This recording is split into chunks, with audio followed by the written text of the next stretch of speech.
Rooftop. Can't beat that. Welcome SEC Media Days, as it is Tennessee's day to get in front of the mic, and we will have coverage of that.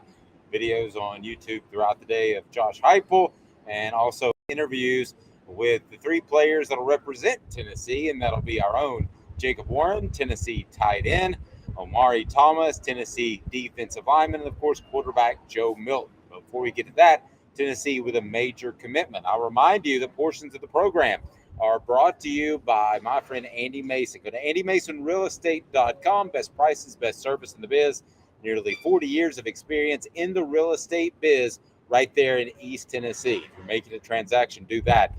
andymasonrealestate.com. We're in Nashville, but commitment news on Wednesday as the Vols pick up another big-time commitment as Tennessee's class continues to roll forward for 2024. Caleb Jarreau and Caleb Calhoun are here. Let me start with you. Jarreau, what do you think of Mike Matthews as a pickup? What do we need to know about him? Yeah, he's probably one of the biggest pickups in this class. He was a target for Tennessee since he was on the market. And really, as soon as Tennessee came out of the race sort of with Ryan Wingo, Mike Matthews was the guy, a five-star wide receiver out of Georgia. He'll fit perfectly in this offense, an offense that'll have receivers leaving this year, and they need to add depth. He ranks as the number 13th prospect in the nation by 247 Sports Composite. So he's probably going to be the highest ranked guy in this class, and he could be a guy that vaults this class into the top 10 in the month of July, and we're not even to the day of a lot of commitments yet. So no, that would be huge, and it will certainly bring a lot of momentum to the class. I visited with Chris Lowe of ESPN, and he said that's got the next step is stacking these 2 and 3 classes of top talent so you get top depth. Of course, the transfer portal is part of that. Like Georgia, for instance, they don't really have to use the transfer portal. I think that's where everybody would like to be eventually. Tennessee's probably not there yet, but if you can stack 2 or 3 of those classes, you can get there. Yeah, and a big thing is stacking these classes together so that way you can use the portal to fill needs as instead of using the portal to make a whole recruiting class. And we see every coach at SEC Media Days really talking about when they're asked about the portal, it's a way to supplement. Nick Saban said they brought in 5 transfers, and all 5 are guys where they needed depth and they needed guys who can play on the field right now. You don't see successful programs usually using the transfer portal to bring in a lot of guys to fill depth. So really, you stack on those classes. We see Heupel recruiting quarterbacks. Now if you can start recruiting some wide receivers and stack a couple wide receiver classes together, get some more big guys up front, then there's no reason to see why he wouldn't have depth and be able to have success here in the future. Let's turn to Caleb Calhoun. Your impressions of SEC Media Days and who we'll visit with on the program today. Pretty stacked, if we do say so ourselves. Yeah, I thought we did a pretty good job. We're also doing awesome on the pool, guys. Not to make all y'all jealous. Yes, a little bit of pool duty as well. Yeah, before turning to SEC Media Days, I wanted to talk a little bit about Matthews, though, Joe, because this comes right after Braylon Staley committed. And Braylon Staley's a slot guy. Matthews is a wideout. All of a sudden, we're looking at a Tennessee team that's got the perfect combination of receivers for the future already when Squirrel White's only a sophomore. I mean, and so are we getting at a level where Heupel, while there's questions over how he uses the transfer portal and who he recruits, at least at wide receiver, he's going to be able to recruit with Georgia's and Alabama's and anybody he wants now, isn't he? I would assume so. What wide receiver would not want to play in an offense like Josh Heupel's where you're set up for success?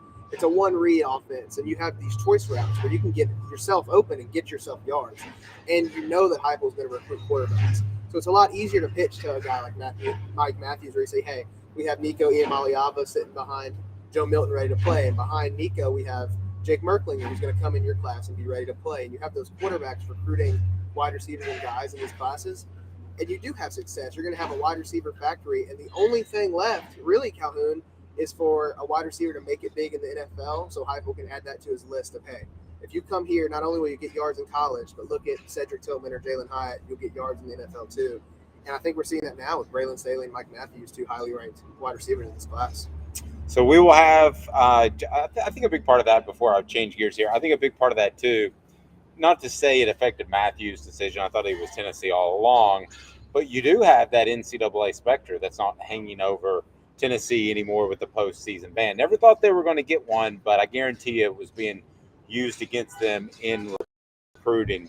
So Caleb Calhoun, let's turn to you. SEC Media Days, what do we got on tap for the program today? I want to remind everybody that as soon as Josh Heupel and the players talk to the media, we'll have those up immediately on the YouTube channel. If you haven't clicked like and subscribe, I don't know what you're waiting on, but be sure and turn the notifications on as well. So we'll have them visiting with the media and then also some one-on-one interviews. We're excited about today as it is Tennessee Day at day 4 of SEC Media Day. So who we got stacked up today there? Caleb, who are we visiting with? Who's scheduled? I mean, we are loaded, guys. We got, most notably, yes, Dave spoke with the man himself, Greg Sankey, SEC, brought him on. I was able to get a hold of Josh Pate, talk a little NIL, SEC conference expansion action. We got Jimmy Hyams on the show. So we are loaded. We got a couple other people we're going to bring on and tease too for you in a little while. But I mean, this is an epic show. We got a lot of great guys on the show you don't want to miss. Did our own recruiting kind of. We did. So who we got up first? Up first, we have Jimmy Hyams. All right. We'll get to Jimmy Hyams, who is semi-retired. Well, he is retired, but he's working SEC Media Days and still doing some freelance work for the Sports Animal and for us as well. We greatly appreciate that. So let's go ahead and get right to it. After this, it'll be Jimmy Hyams, and you know him well. We visited with him about the repercussions or lack thereof from Tennessee's NCAA investigation, how I think they got off pretty good. So Jimmy Hyams up next. A quick 30-second break as a part of the program is brought to you by Tennessee Cider Company, tncidercompany.com. Use the promo code HAT, get free swag with any order, and you can order that cider from anywhere in the United States of America, just about. I think a couple of states are holding out. Don't worry. tncidercompany.com. Use the promo code HAT. Jimmy Hyams up next. These mountains hold and defend a spirit far better than moonshine. A drink that holds flavor that becomes necessity. A hard cider made and relished by folk who are as hearty as they are legend. A refreshment that can only be found in one place. With a taste that makes you say, give me 3 bottles of the good stuff. Tennessee Cider Company, where necessity can be found. This guy's retired, but loves to work, so he's down here killing it as usual at SEC Media Days. It is the one, the only, Jimmy Hyams. Jimmy, I figured this up. This is 25 for me, 25 SEC Media Days. I missed a couple working for a national company with an acronym that we won't mention. But how many is this for you? I haven't missed one since 1985. So whatever that is that 38, 39? That is strong, my man. Whatever it is, yeah.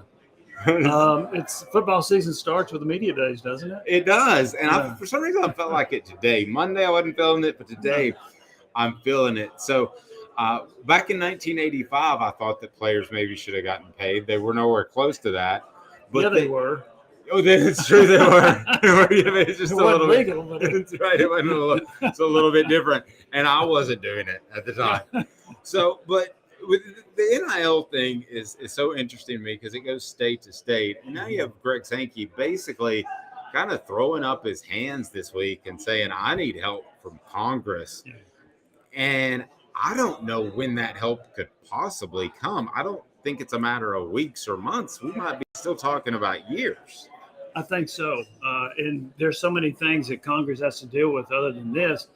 We were talking with Danny White, Tennessee's athletic director, earlier, and I said, are you confident that Congress could come up with a legislation that would take care of name, image, and likeness? And he said, well, now you're dealing with politics. And so I'm not really, basically he was saying, I'm not confident in anything that has to do with politics. So this thing could be a long way away. It was the first week or so of June that Greg Sankey and 14 schools were represented. All 14 SEC schools were represented when they went to Washington, D.C. They spent 3 days there. They felt good about the conversations. But for them to enact something, they got to get some kind of bill in front of them, and you know how long that could take. So yeah, I think they could be several years away. And by then, who knows what name, image, and likeness is going to look like in reality. You got an economy, you got the Ukraine thing, and then you got a presidential election coming on. I think that maybe NIL may be a little bit lower than those three. Well, name something big. Nothing's bigger than name, image, and likeness. Stop what you're doing and let's get this NIL thing taken care of. By golly, we got kids now. making $500 a week. We can't have. It will be interesting to see what transpires, David. And there are a lot of things about name, image, and likeness I like. I'm not crazy about a player that's never played it down for your school getting $2 million. I'm not a big fan of that because it creates a lot of dissension. If you don't think that was the root of the A&M evils last year, you weren't paying attention. When they paid all those players to come in as freshmen, the veterans who weren't getting paid said, "The hell with this." That's one reason they had a losing record. You have to manage it some way. So I would prefer that you get on campus and then earn your way to name, image, and likeness. And I don't care how much it is once you get there. I don't like paying $2 million to get somebody on campus. No, agreed. So let's turn to a little bit more recent news, and that is Tennessee's punishment by the NCAA. Wide open question. How did it strike you? I thought it was likely and fair. I had been led all along to believe that the NCAA was not going to give Tennessee a postseason ban. There were several reasons for that, but one of the main reasons was Tennessee was cooperating. And if you cooperate, there was a thought, okay, we're not going to punish innocent bystanders like some of the coaches and players that were there. The other part of that was Greg Sankey was on that Reformation committee. What did that committee say? Don't punish the current players. Let's get rid of the bowl bans. Let's get rid of the postseason NCAA tournament bans if a team is cooperating. And Tennessee was cooperating. So in March, I was very sure Tennessee wouldn't get a bowl ban. I was told the fine could be up to $10 million. They were negotiating it. It ended up being $8 million, so I wasn't surprised by that. I also think Tennessee was negotiating the number on scholarship reductions. But the way I look at it, Dave, it doesn't really hurt them much at all. They've already self-imposed 16. So now it's 12 over the next 5 years. It was a total of 28. And they were allowed to retroactively count those 16. So 12 in 5 years, 2.2 a year, that's not a big deal. Especially when you consider when Heupel got there, they were playing with a shortened roster, and he still was having success. So I don't think those punishments will hurt Tennessee on the field. Few people use all of their visits, right? Right. So I don't think that's going to have a huge impact on them. So I think they came out pretty good as far as football. I don't think it hurts either with the transfer portal because when you and I used to cover recruiting together, you would never boot a guy. You'd do the old medical red shirt, something like that. You would never boot a guy. But nowadays with the transfer portal, it's not unusual. I'm sure Josh Heupel's done it. Other coaches do it to boot a guy. So then you take somebody in the transfer portal. Really, the scholarship reductions, it's nothing to me because you can go make a scholarship tomorrow if you need to. You can. And also ask this question. If you put somebody on as a walk-on, can you give them a name, image, and likeness deal? And the answer was there was no language in this NCAA sanctions that said you couldn't.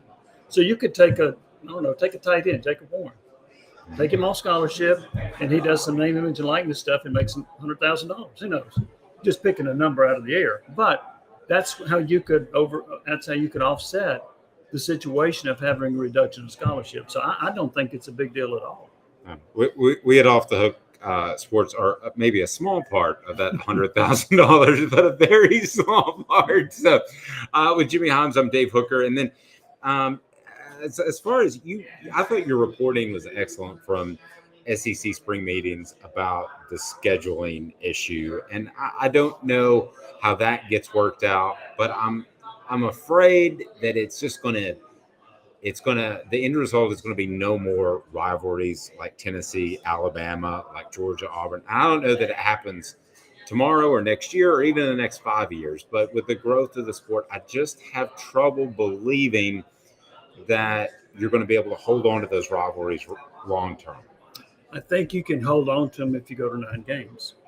If you keep it at 8, and it's only for 1 year right now, if you keep it at 8, you're right. You cannot preserve the rivalries that you have. That's the 7-1 model. If you go to the 6-3 model where you can have 3 permanent and then rotate 6, you can at least keep 3 of those rivalry games. So you got a much better chance if you go to 9. What intrigued me was I am convinced that the Monday of the spring meetings, Greg Sankey thought he had the votes to go to 9. I think, yeah. And he was surprised that he didn't. And so they reached a resolution of 8 for 1 year. I think he's still pushing to go to 9. But he did point out when they announced the 8-game schedule, June the 14th, that that was pretty darn tough schedules. Everybody's got some tough games in there, right? So I wonder if when he looked at that he might have softened his position on going to 9. Now, he wants 9, I believe, in part because, one, you can keep the rivalry games. Secondly, you can negotiate with ESPN to get more money. And that's a part of the equation, too. So that was convinced they were going to go to 9 at one point. I'm not as convinced right now. I still think they probably will get to 9. But I'm with you. If they stick at 8, they cannot keep those rivalry games, all of them. So I would be disappointed in that. Let me bounce back to one other thing as far as the NCAA punishment. I started to jump around. But you had the Attorney General say that they potentially could have sued the NCAA if there was a postseason ban.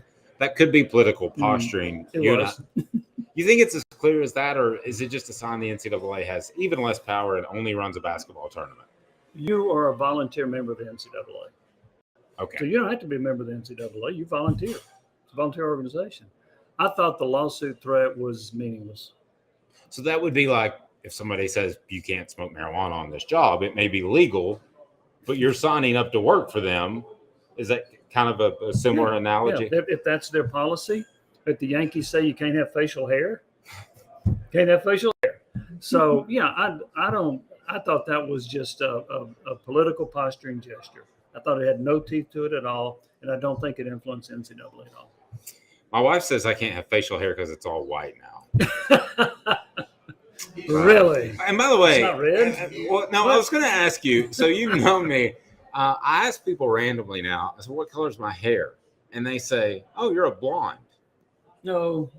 I mean, isn't that still red? Yeah, Dude, I mean, but let's go up and ask 3 people at SEC Media Days, what color is Dave's hair? And they will say blonde. They'll say maybe strawberry blonde. That's what's happening to us. So we're getting old. What's going on? I don't even ask people what color my hair is. Just glad I got some. Yeah.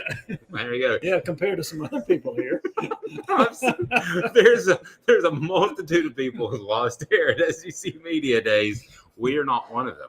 He is Jimmy Himes. I'm Dave Hooker, Off the Hook Sports. So that was Jimmy Himes. Greg Sankey coming up next. And Jimmy basically told us that he didn't think that there would be any sort of postseason ban. And Jarreau, I think that had to help in recruiting Matthews or anybody else. We'll see if a couple of other people fall forward or fall on this class moving forward, I guess I meant to say. But ultimately, that was looming, and now it's gone. Should help in recruiting. Yeah, I think for a lot of prospects who are borderline, especially in the SEC East, other head coaches would tell them if it was between Tennessee and their respective school, like, hey, you don't know if they're going to get a postseason ban. When in reality, it was never a high possibility. But if you're a kid committing to a place for the next 3 or 4 years, and there's even in question that you might not be able to participate in the postseason, then I definitely wouldn't choose that school either. But now that it's over and done with, and all the self-imposed penalties have helped lighten the burden that Tennessee has to bear, I don't see any negative recruiting coming from this at all. All right, with Caleb Calhoun and Caleb Jarreau, I'm Dave Hooker. Coming up next, it'll be Greg Sankey, SEC Commissioner on Off the Hook Sports. And Craving Wings South North Shore location, where we've heard people say that you can get the best wings in East Tennessee. Pero ¿quién es este? El número 87, Jacob Warren. I'll just do 6 of my sauce 87, please. Imposible, señorita. Dale 6 más. Look at these wings. Perfectas, deliciosas, fantásticas. Man, I don't know what you're saying, but it sounds awesome. How do you say fresh, never frozen in Spanish? Frescas, nunca congeladas. Make your way to Craving Wings and get you 6 más. But what was funny about Kate is we were a full continuum of care at that time. We had detox, we had inpatient, we had outpatient. So we were doing a lot of the things that we do now. But now we just do them so much better. It's really a simple program, but we're complicated people. I am what I am, and now I got to do something about it.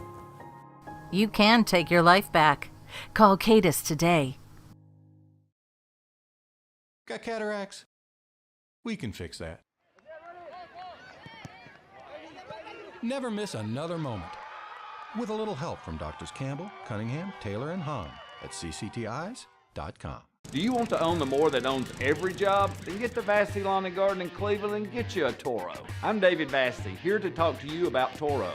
With a Toro Zero Turn, you'll get more out of every minute and you'll reach the finish line faster. At Vassey's, we like to say, no matter if you're mowing 3 acres a week or 11 lawns a day, homeowners and business owners alike find confidence in equipment they can trust from top to bottom. Vassey Lawn and Garden, Highway 60 North in Cleveland. Man alive, it's worth the drive.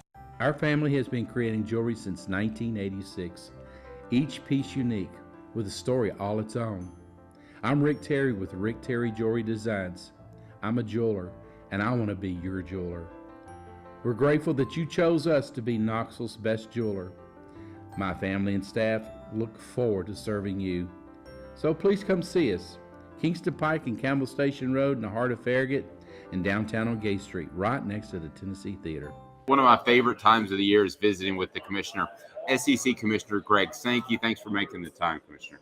Happy to be here. Thanks for being part of Media Days. We certainly do appreciate it. And a lot going on, maybe not as hectic as a past couple of Media Days, but one of the things I wanted to get into right from the top, since most of my audience is Tennessee-based, and that is getting that NCAA investigation behind you. And now that everything is done, and the SEC is involved in that must be a relief, I would think. It's always better to be at the end of those experiences than at the beginning. We have an advisory role assigned to us whenever one of our universities is going through one of those processes. I think one of the hard parts that we have to come to grips with in the big picture of the NCAA world is these things just take too long. And part of the penalty that's really not acknowledged is the uncertainty around the program. And it's not simply SEC members that I feel that strongly about the slow pace. But I think globally we need to resolve these things in a more timely manner. What can be done about that? Well, I think it's a focus. First, one is that we're going to have very intentional expectations for cooperation and timelines. I think important in the Tennessee case is the role of campus leadership, and the infractions process should be even more supportive, in my view, of campus leaders and the difficult decisions that they have to make in these matters. I do think over time there's been this continuing gathering of working groups and special committees to look at the process, and you generally see a trend of we have to have stronger penalties, we have to have more aggressive penalties. And that's where I would say perhaps you need less aggressive penalties applied in a more timely fashion to strike the right level of oversight and accountability.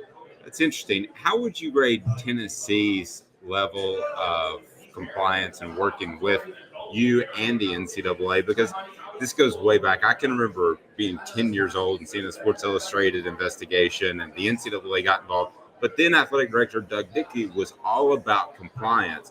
And that's almost as big of a Tennessee tradition as the checkerboard end zone. Well, I had the opportunity to work with Doug when he was athletics director still, early when I moved to the SEC in 2002, and still have opportunity. Saw him at the Orange Bowl this year. So Doug was an iconic leader. I would go to this circumstance, tremendous credit to Chancellor Plowman, and then member her team at the chancellor's office level initially. The change in leadership at the athletic director and at football coach level is never easy. It's been really encouraging to work with Danny, to watch some of the change he's led. And I know his focus, like you described with Doug Dickey, is on making sure the program operates within the boundaries and expectations of the rules to which we've agreed. And it's an interesting time to deal with issues as we have changes around name, image, and likeness, changes around state laws, but a lot of credit to the campus leadership provided in the modern area that also is a tribute to the work Doug Dickey did back when he led. There was no bowl ban, but there was a substantial financial penalty. Speaking in generalities, could we see more substantial financial penalties? Might that be the trend? We've had a financial penalty attached to a postseason ban. That's a conference policy that is decades old. One of the realities that is around this timing of consideration and decision making for the NCAA is there was a constitution committee formed in the summer of 21, and one of the outcomes was that this accountability process, this infractions process, should not penalize uninvolved individuals. And I think that speaks right to the postseason ban, where in a transfer environment, you may have an entirely different roster from year to year. And so you're watching the NCAA adapt to that type of expectation. And one of those resources or tools in the penalty toolbox would be financial penalties. This was new. This was novel. Do I think you'll see more of that approach? I do. But I think the NCAA infractions model is going to have to adapt to some of the modern expectations. And that's really what we're seeing. I don't know if this is politics or not, but at one point, the Attorney General in the state of Tennessee said that they could possibly sue the NCAA if there were a bowl ban. Is that ever thought of? Is that a real thing, or is that political posturing? Well, someone who wrote or was involved in writing the letter would be better to comment. My view is you have to allow the administrative process and a voluntary association to work. And one of the problems we have right now with state laws is states are saying in this name, image, and likeness space, they're not actually enforcing their laws. We know of no enforcement action that any state has taken to enforce its own law. And now states are going further, whether it's a letter or through legislation adopted, to say the NCAA or even conferences cannot enforce reasonable name, image, and likeness standards. That is not a long-term viable strategy to support national competition. And so while the NCAA has to change, the state management effort is going to have to adapt too.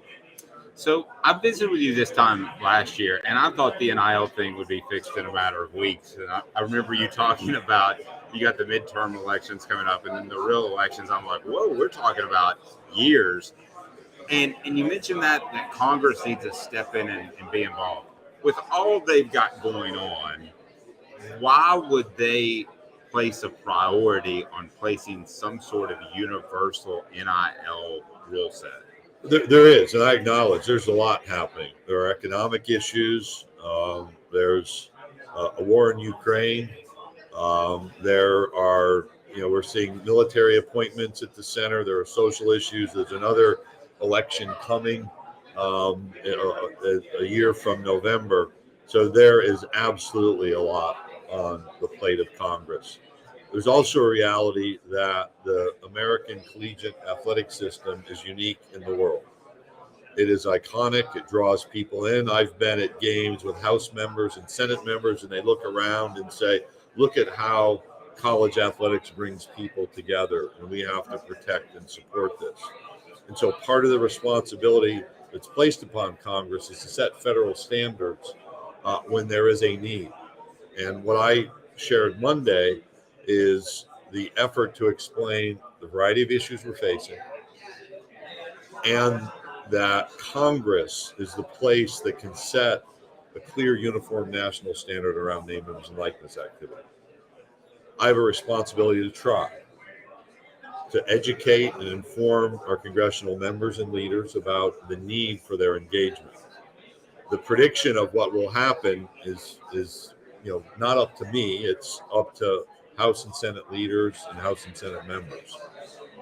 We traveled about 6 weeks ago, had, I think, even more in-depth conversation, so I'm encouraged about the level of interest. What we need to see is a bill produced by a committee that's considered on either the floor of the House or the Senate that can advance, and that's going to be a continuing work effort. Talk television contracts, if you can, for a moment. And if you look on the surface, and you know more about the television contracts than I could even pretend to know, but if you look at the deal that the Big Ten got, it looks more lucrative. It looks like perhaps a better deal than what you got with ESPN. What might I be missing? Well, first of all, there are reports about the revenue access. You actually have to see the revenue access. And you've also seen reports that there may be some challenges around some of the commitments made. I haven't evaluated those. So I actually think the ability to answer that question fully is a backward-looking question.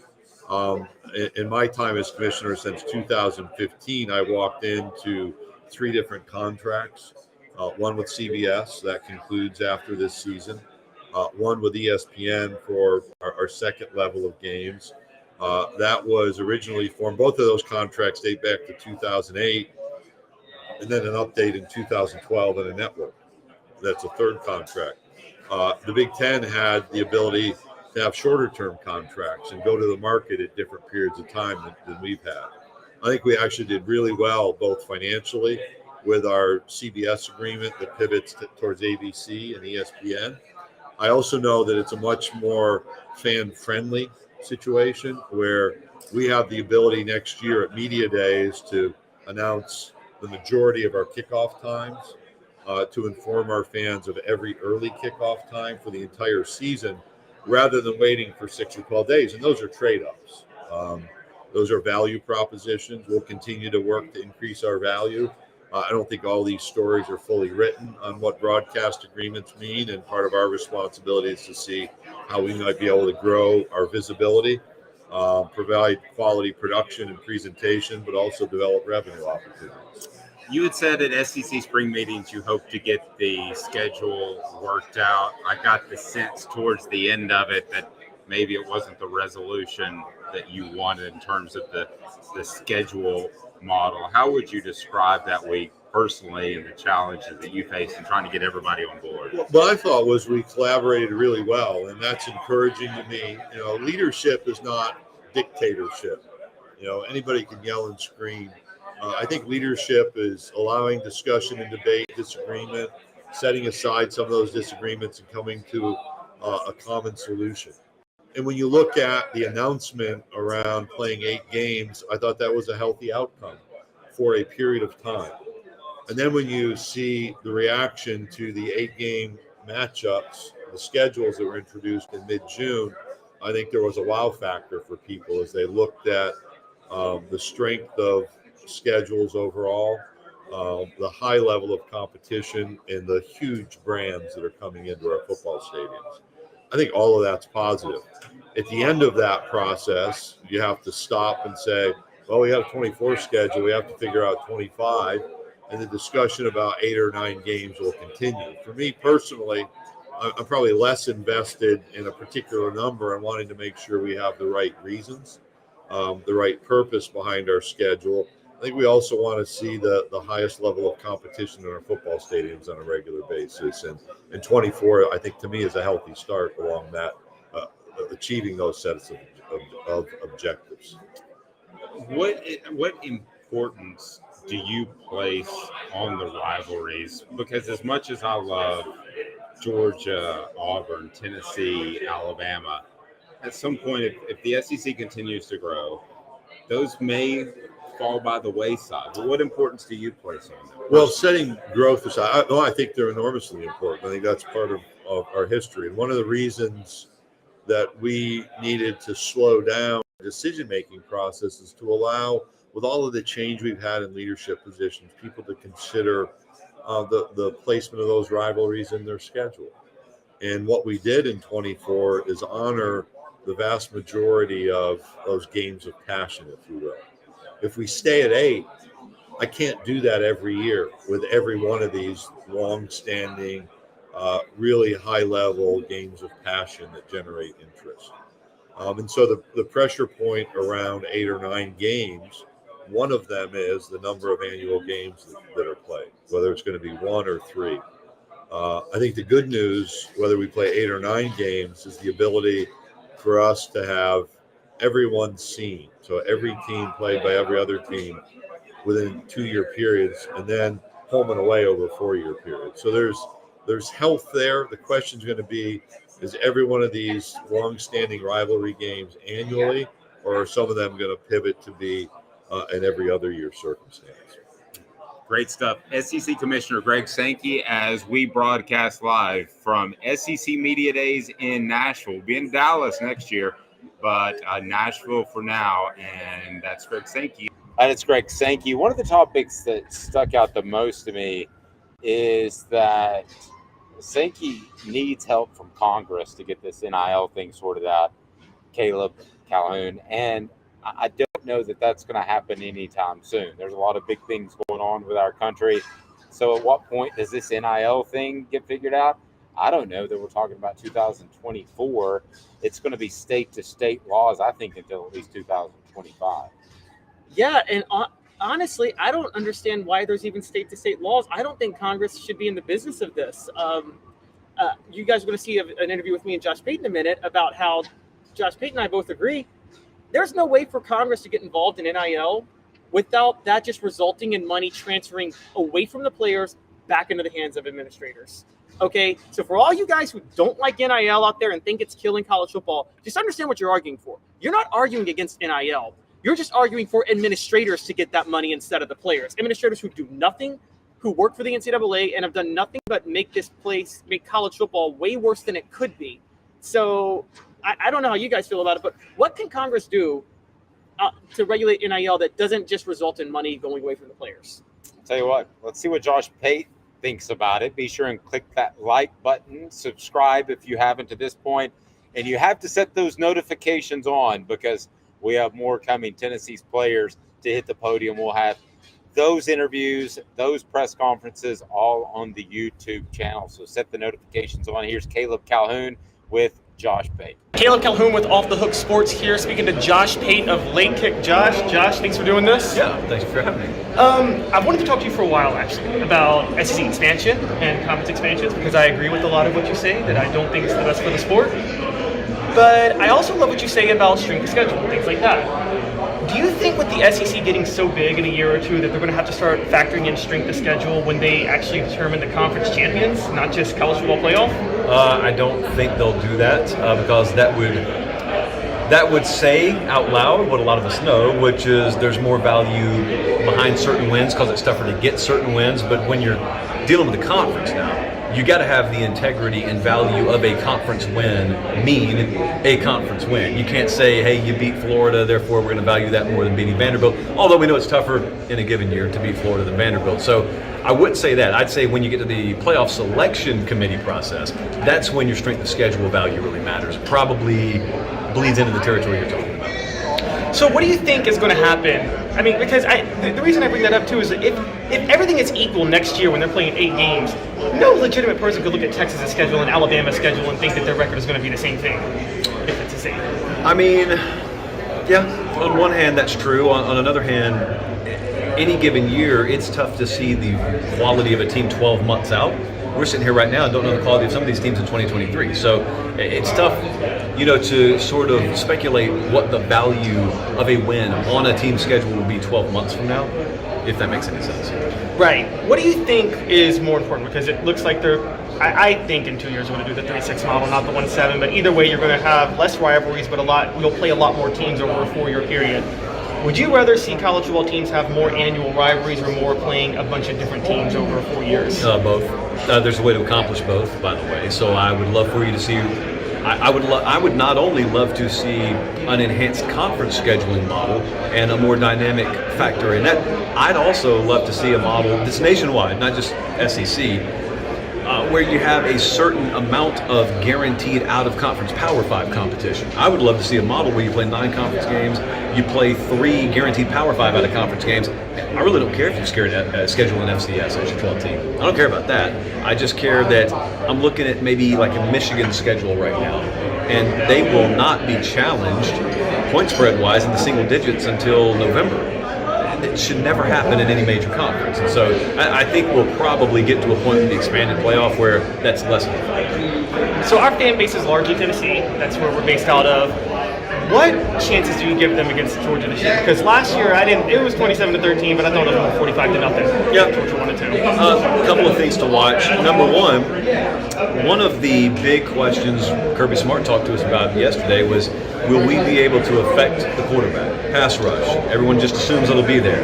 Well, let's just say maybe it's not there to the degree we're used to with Georgia. And then let's say later in the year they go into Neyland and maybe you're down a corner. Maybe the injury bug has bitten them. Those are the kind of things you can't predict, really. But those are the kind of things that if you combine that with what we know the home atmosphere is at Neyland, think about the Bama game last year, it's not the craziest concept in the world. It's not a machine, okay? It's a team full of people. They're really good. They're better than pretty much anyone in the country. Not invincible. So it's not crazy. It's not a prediction I'm making right now, but it's not crazy. You brought up a point, because one of Tennessee's biggest advantages now is NIL, because they have the largest NIL collective. But you brought up something that I've agreed with for a while, which is NIL is not going to outweigh the NFL benefits for these five-star athletes. Where does NIL rank in recruiting? Is it just another factor along with location, NFL, coach, or does it have a little more weight maybe than things like location and fans and stuff like that? It's the first time around versus second time around. So the first time around, for a lot of guys out of high school, it's a huge factor. And it's at least somewhat a factor for 90% of kids. It's a major factor for a certain chunk. When you talk about the portal, it's interesting because it's so much more transactional. You rarely, for instance, see photo shoots and whatnot with kids in the portal. They don't care about this stuff anymore. They want to know the nuts and bolts, ins and outs. Can you develop me? It's very transactional. What does the NIL market look like? And so it matters everywhere.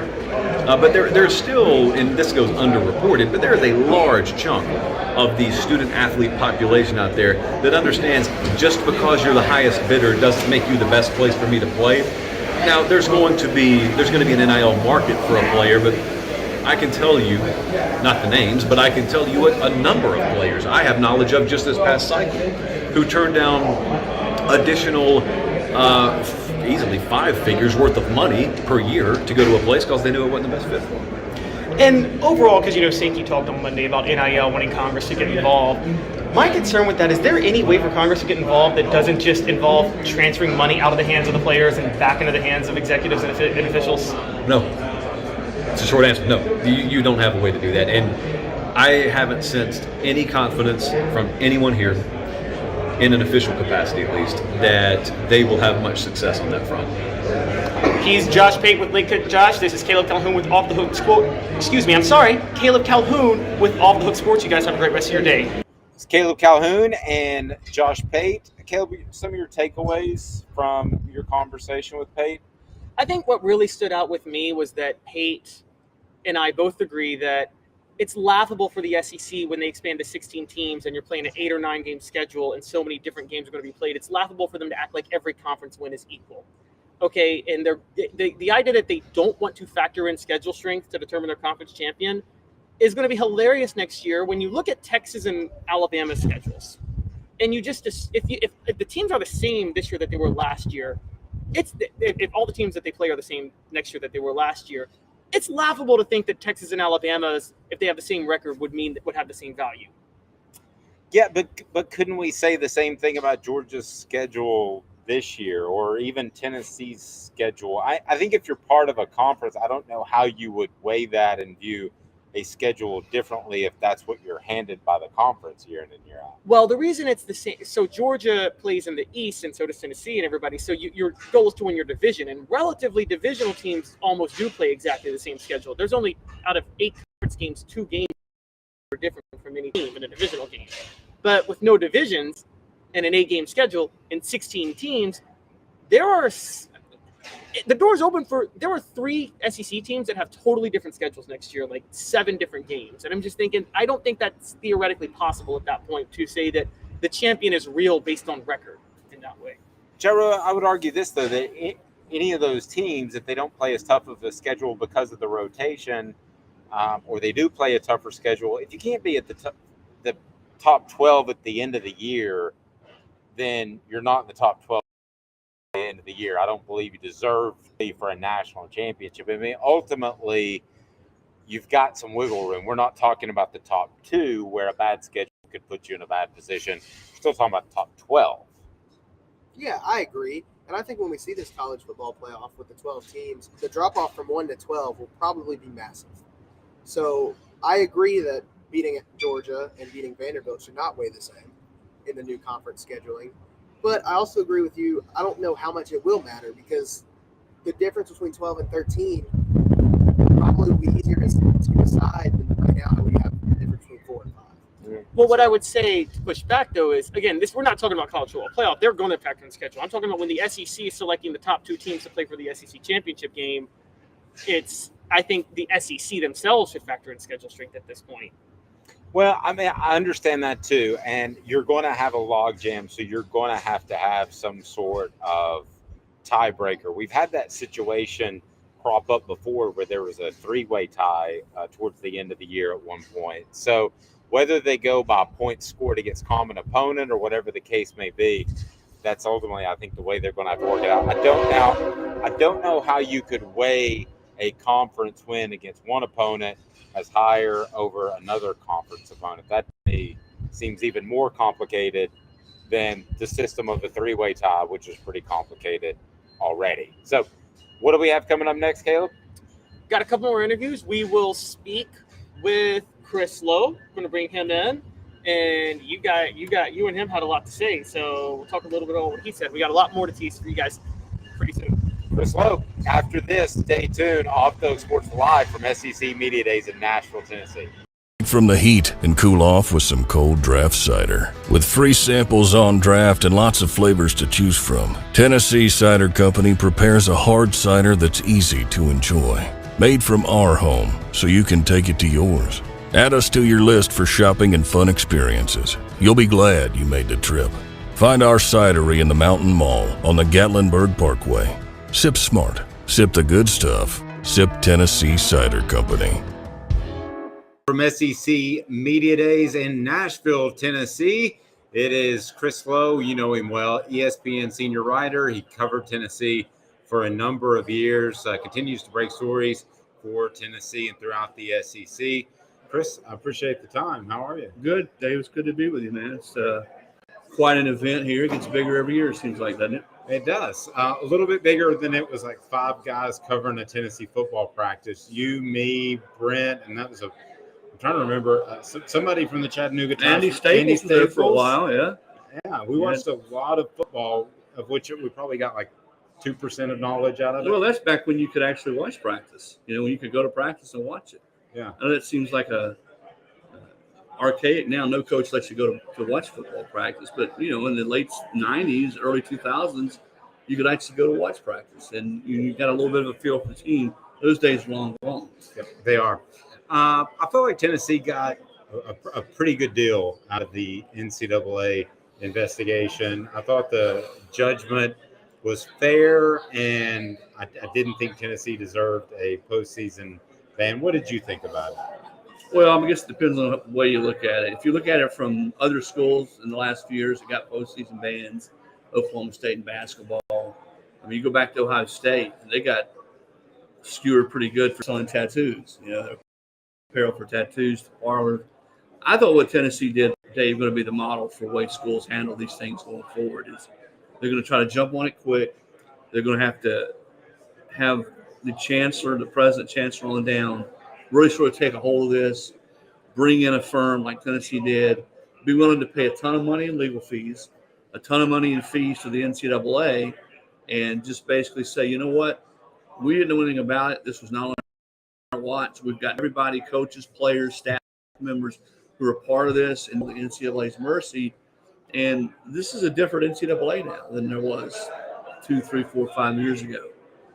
There's a trend, a movement within the organization not to punish schools and players, not a part of the violations. And when you look at the current Tennessee players, there's really nobody on there, certainly not on the coaching staff. There was a part of it. But I do understand how, if you're another school, certainly one that has the NCAA's wrath, and you're seeing 200 infractions and 18 level 1 violations, coaches admitting to paying players and paying for motel rooms, bringing parents to campus illegally. You look at it and say, well, Tennessee, how does Tennessee get off? Where's the justice there?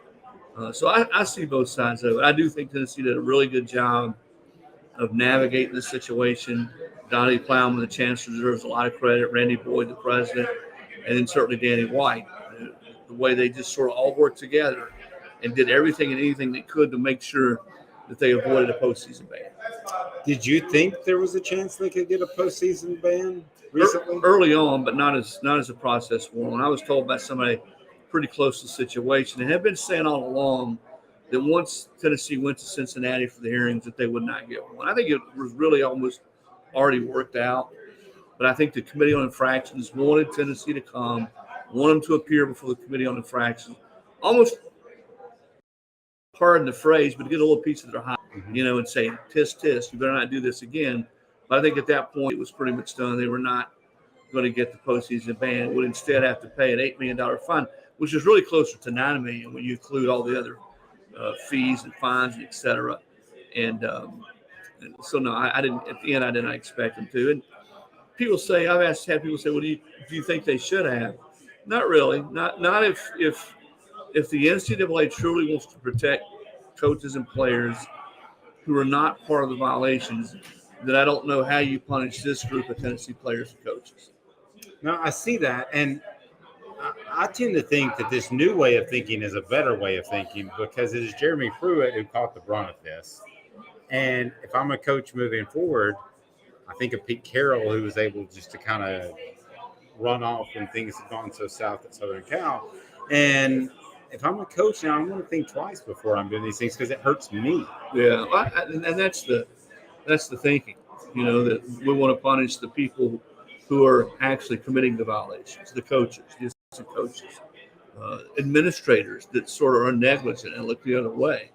That's who the NCAA wants to go after. I thought Jeremy Pruitt was going to get hit pretty hard, Dave. He honestly got hit a little bit harder than I thought he would. 6 years is a long time. He didn't get any time. And I'm not defending him. I mean, what happened there on his watch was sloppy. It was reckless. A lot of things, a lot of rules were broken. But I thought he might get some credit for time served because he hasn't coached college football for 2 years. His show cause goes through 2029, which really, for the most part, in college makes him unhireable. I've talked to a couple coaches here this week about Jeremy Pruitt. They've all said the same thing. He is a heck of a defensive football coach. But right now, with this show cause hanging over his head, and remember, he's got a chance to appeal. He and his attorneys could very well appeal. But right now, with this 6-year show cause, a year's suspension, if the NCAA would let him to come back, makes him pretty much unhireable at this point. Now, things change. If he were to win an appeal and the show cause were reduced, maybe the suspension is not as penal, then maybe somebody does bring him on, at least initially, as an analyst. But actually, having talked to some coaches about that here this week, I don't see that happening anytime soon. As far as Josh Heupel, what's the next step in his program that needs to be addressed or developed? Because he's done an awful lot of things right, but I think even he would agree that some things such as maybe high school football recruiting could be a step better. Yeah, we continue, and along those lines, continue to build depth. That's still the difference between Bama, and I know they beat Bama last year, but Bama and Georgia, the elite teams in college football, Ohio State, Michigan, is quality depth. And that's where you're right. You've got to really continue to bring in great recruiting classes in high school ranks. They seem to be recruiting very well. I give Josh and his staff credit. With all this NCAA cloud hanging over their head the last year or so, they've recruited at a really high clip. I think the NIL has helped them. They've been very aggressive in the realm of NIL. And that's, I think they've been able to attract players that probably they wouldn't have been able to get over the last few years because of that. Because every kid, I don't care. I love to hear this narrative out there. Well, no, I'm not taking any money, or no, this kid's not looking for money. They're all looking for money. They're all looking for their best deals in some form or fashion. And when I say all, there's always a few exceptions. But Tennessee's been really aggressive. Their collective Spire has been very aggressive. They've been front and center about what their mission is. But I think stacking another recruiting class or two on top of each other to build the kind of depth and create competition on the practice field. You were there in the late 90s or certainly the early 2000s when you'd go to practice, and Tennessee had all these guys that were really good football players that weren't starting. Mm-hmm. And you go to scrimmages, and sometimes it was hard to tell who were the second unit of defensive linemen versus the first unit. And that's the way it is at Georgia. I mean, Georgia keeps having umpteen guys drafted every year, and there's no fall off. I mean, their defense this year at Georgia will be really good again this year. So that's where Tennessee's got to get to. And I think the way you do that is you just keep stacking classes on top of each other. And also, and this is important, in this world, being able to fill in gaps and plug holes in the transfer portal. And Tennessee, to this point, has done a pretty nice job of that. Yeah, I remember when Albert Hainsworth started becoming a thing, and I think we were asking, and you were there, we were kind of comparing him to John Henderson. Right. And as Philip Fulmer said, he's got that special sting. And I'm thinking, there's another guy that's special on the defensive line. That's the kind of depth Tennessee had. Well, I mean, you look at the 98 and 99, 2000 teams, great football teams, 97. Certainly Pate is the guy that faced that 97 team. But when I think of those teams, I look a little deeper, and I look at the front sevens on defense. I mean, you had Hainsworth, and he was later in 2001, but you had Leonard Little, you had Darwin Walker, you had Billy Ratliff, you had Jeff Coleman, you had Al Wilson there at middle linebacker. Again, front seven to me, especially them, but especially even more importantly now on defense is where you win and have a chance to play for championships. And those front sevens from 96, 97 to 2001, 2002 were exceptional. And you look at where those guys came from. They went out and recruited guys. Sean Ellis is another one. They recruited guys from North Carolina and South Carolina, from Georgia, from up along the Atlantic coast. They went out to Texas and got players. So they were able to sort of have long tentacles and get players in from all over the country. And I think that's what it's going to take for Josh and this program to get to a point where they're a top 5 team perennially. And I don't think they're too far off. I really don't. I think he's recruiting at a high clip. He's one of the best play callers, or certainly has one of the best schemes in college football. No one's been able to figure it out yet, going back to UCF. So you couple that with a really disruptive defense with the kind of defensive players who are NFL players. I mean, I think they're going to get there maybe sooner than anybody would have thought they would. I mean, did you expect them to win 11 games last year? No. I mean, I thought it would be, Butch Jones, as much flack as he gets, some of it I think is unfair. He won 9 games in back-to-back years. And I told somebody, when do you think the next time will be that Tennessee win 9 games in back-to-back years? And I thought it would be a long time. Well, now all of a sudden, here comes Josh Heupel, and they got a chance to do it this year. Yeah. So what are their expectations for this year? Because when somebody asks me that, I don't want to be the rah guy. Yeah, I think you know me well enough. But I look at their schedule, and I think it's fair to expect 10 regular season wins. And I can't believe I'm saying that. Well, last year everybody asked me, what to you is a sure sign of progress in year 2? And my answer was the same across the board. Whoever asked me is to beat one of the big 3, at least one. Because they were like 4-38 against Georgia, Alabama, and Florida over the last however many years. And I said, so to beat one of those teams, well, they beat 2 of them. They beat Florida and they beat Alabama. So I think this year, if they can beat 2 of them again, that would be an unbelievable response to last year, and then get to 10 wins. What's realistic? See, I think it's hard to put a number on it, because if they can continue to play at the level they did when they ended last season, then I think they're going to be a tough out for everybody. Even with Hendon getting hurt last year, they go to the bowl game and they beat Clemson.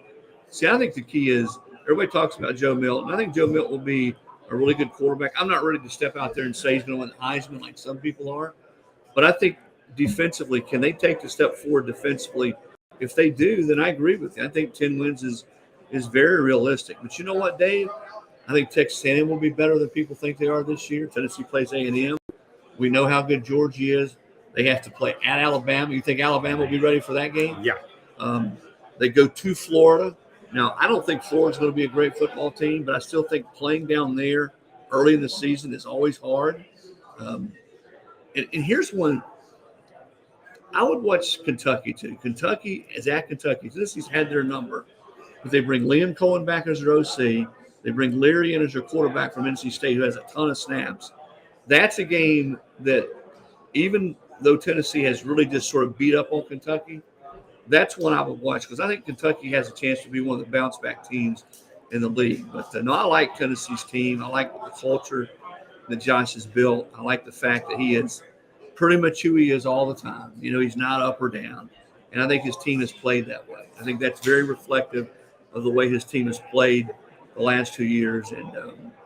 And I agree when he says the best is yet to come. I think unless something happens and they avoided this NCAA deal, had they gotten slammed with a year or two postseason ban, that could have stopped the train a little bit. But they've now are on the other side of that. I think they got a chance to get back to where Tennessee was in the 90s, in the early 2000s under Philip Fulmer, and that's being what I would call an upper echelon, top 3, top 4, top 5 SEC program. Great stuff. He's Chris Lowe, ESPN senior writer. I'm Dave Hooker. This has been a presentation of Off the Hook Sports. That was Chris Lowe. Coming up next, former Vol, a VFL, Ramon Foster, 104.5 The Zone. We break down Tennessee at SEC Media Days, day 4, but it is, of course, Tennessee Day. So don't forget to have your eye on that YouTube channel, notifications on, because we'll have interviews throughout the day with Tennessee's Josh Heupel and, of course, Tennessee's players representing the Vols. Ramon Foster up next, Off the Hook Sports. Caleb Calhoun here with former Vol and former Pittsburgh Steeler. Played 11 years starting in the NFL, Ramon Foster. Ramon, thanks for doing this. How are you doing today? I'm good. Also, West Tennessee representative. That's together, true. Memphis, Ripley, absolutely. We got to bring that up. Yes, that's true. The best part of Tennessee. I joke with people on our live feed all the time that the best recruiting for high school in Tennessee is West Tennessee by far. It's not even close. You know what I call it? What do you call it? Best Tennessee, not West Tennessee. See? Love that. Love that. Even though I'm a Middle Tennessee resident now, and I love Knoxville too, I, of course, got to go where home is and just say best Tennessee. You get it though, right? Oh, absolutely. Absolutely. There's a lot I want to touch on now that we have you here, but first, I actually am going to come out of left field for something real quick, which is that you were part of a draft class in 2009, probably the most overlooked draft class ever out of Tennessee, because you and Arian Foster both became undrafted, longtime elite starters in the NFL. And there was an undrafted player from Tennessee this past year who played guard just like you did. Who are you talking about? And Jerome Carvin, and another West Tennessee kid, actually. Yeah, you see the trend? Yes. And I feel like he might be getting the same short stick that you guys got. What do you think? Definitely. I think he was in the football world probably too familiar, I guess, but didn't know a whole lot about him. The new system that you had in Tennessee under Heupel, he played a lot, ended up just being the older guy in that group, just kind of took a back seat to a lot of stuff. And Trey Smith kind of went through that too, although he was a draft pick. Sometimes I feel like they make Tennessee linemen have to prove it a little bit more than others. But Darnell definitely kind of broke that trend for us, and I'm hoping that will end up in a pipeline. But I feel like this Jerome is going to be fine. I know he has the mentality. He has the work ethic, and his film is good too. Sometimes coaches don't know how to judge players by simply their measurables sometimes, and he wasn't a combine invite guy, so you have that knock against him. So now his tape is what's going to be his biggest advocate for him moving forward. And that's the thing about the NFL too. If you can, they will. And I think he's a guy that possibly can. And the best part for him is this: goes to a really good organization that knows how to evaluate talent. Them drafting Trey, I know it still went 6th round, but that speaks about him even going into camp and becoming a starter. It was never an item could Trey play or not Trey Smith. It's an item, health. And the fact that he was a day one starter for them was huge. And him also being able to mentor Jerome too while he's in Kansas City, I think it's going to be fascinating. I sent Trey Smith a text message last week to tell him keep crushing it. And of course, a guy like him, we Vols usually look out for one another too. Teaching the ropes. So I'm not really worried about Jerome not having a career. I'm actually looking forward to see what his path looks like. Yeah, I agree. And it just seems like in general, and I do this covering recruiting and covering the NFL draft, why is interior offensive line, it seems like the hardest position to scout talent for? Because they don't have many people that know how to look at it. I think fans hear offensive line anytime, it's usually negative. It's only for penalties. We don't get praise for doing actually good plays. We just simply do our job. And the fact that some scouts may have a blind eye to what's a good block or a good play. Just because you give up pressure doesn't mean it's a bad play. The quarterback has the opportunity to get the ball off. You do those types of things. Or it may be the idea that a guy may fit a system better. So you got to be strategic on who you're picking and who you're going after. It's always a conversation of what's good and what's not. On the interior. Tackles, we know. They need to look like basketball players that are big dudes. We can fit them centers. Usually a guy, if he's quick enough, strong enough, and he can play in the NFL. When it comes down to guards, and that's the reason you don't have many in the Hall of Fame either. The eyes of what's a good play versus a bad play, or what's a good guard versus a bad guard, I think it's a very thin line, and nobody knows how to judge it just yet. Turning it to Tennessee a little bit with guard, it seems like guard is the most underrated part of Josh Heupel's offense, because even though he likes to go for the big plays, those big plays are nothing if he doesn't have that run game that he's doing every day, right? 100%. Spraggins, if I'm not mistaken, will be a high draft pick this year if he stays healthy and have another good season. He was on an early watch list this offseason of being a guy that can potentially be a first day, second day type of guy. So I'm excited for that. But you're right. The guards in this offense mean a lot. And I'm glad that they're starting to get some interior linemen as far as high caliber recruits coming in under Heupel right now. And him also, one of the first things he said was the run game has to be a big part of my offense. Don't let the passing that we do affect what you think we don't do on the ground. So I'm excited to see what these young guards do. I think Jordan Addison is one, or Addison Nichols is one of those young guys that can come along. And of course, Mays up the middle, anchoring those dudes. The run game, but the interior three will be huge. So I'm hoping also for our sake, being a VFL, that Jerome actually does crack the 53-man roster this year, because it just, the more numbers and bodies you have at the upper level, the better it does for you in recruiting and for your college in general. Yep, and talking about Heupel's system and guards, and then tackles and going to the line a little more broadly now. Yeah. You mentioned Darnell Wright. He flipped from left tackle to right tackle last year, which was one of the most brilliant moves Josh Heupel did. Yeah, definitely. But I seem to remember your senior year, an offensive coordinator who didn't handle rotating offensive linemen too well. Oh, Lord. Yeah, I know. So how do you strike that balance where you flip or don't flip offensive linemen? Well, that system right there, I think Dave Clawson's the coach. He's at Wake Forest right now. I think I hate that we were a trial and error type of team for him and doing those types of things. One, we didn't have the personnel to do that, even though it was actually awesome for me on the next level to show I could play both sides for the success of our team. I don't think it was a good thing to do in those moments because we didn't have the personnel to flip right and left. It became predictable. We go out there early in the season. Heck, Florida's calling out the play is coming right here because our tendencies and how obvious it was and the stuff that we were doing throughout. I know now that he's gotten away somewhat from that system, but it can be a good thing for guys if you're capable and want to learn it. We had a group of older guys that were willing to learn it, although I will say I was a little resistant to it because to change sides, and it got to a point, well, this is just what we're going to do. But there's a saying in the NFL as far as, Darnell going from left to right is the more you can do. As a young guy, that is the phrase that you have to carry with you because the more you can do, the longer you stay around. What has to happen is you have to become an older guy that learns this too. The more you can do, the less you get paid because now money's involved in it. And if you're not a master of your craft at a certain point, then you're probably going to be out of the league, especially if you're a guy that moves from one position to the next year after year. So I'm hoping for Darnell, if he starts off on the right side, he sticks. Or if they decide to move him to the left side of the line, which he's that athletic. I think so many people have been talking about how athletic he is. Then that'll be great for him too, because we know like every other spot in football, the left tackle position is a prime spot. Right. It's funny. That's the age-old reminds me of the LeBron-MJ debate because LeBron can do more. Yeah. It's just what MJ was good at. He was amazing at. Amazing. Yes, yeah. I'm Team Jordan, by the way, just so you know. Totally understand. I respect both, but I do think Michael's better. I do too. That's where I'm at with it. We can love both. Right. Yeah, exactly. Exactly. So thinking about that and transitioning it to this offense, there's, you talked about how it actually helped you somewhat for the NFL. It did. How do you balance, because the rules are a little different in college football. There's the blocking downfield that's allowed, which Josh Heupel takes full advantage of. Yes.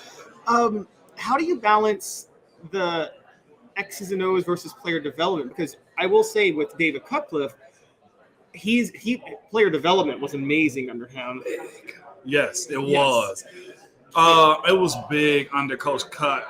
That 07 season that we had with him, we were like a well-oiled machine because of player development and how he challenged us and whatnot too. But the X's and O's, I say this for rookies. Let's go for Bayless. Let's go for almost anybody that's in this. Jalen Hyde's in right now.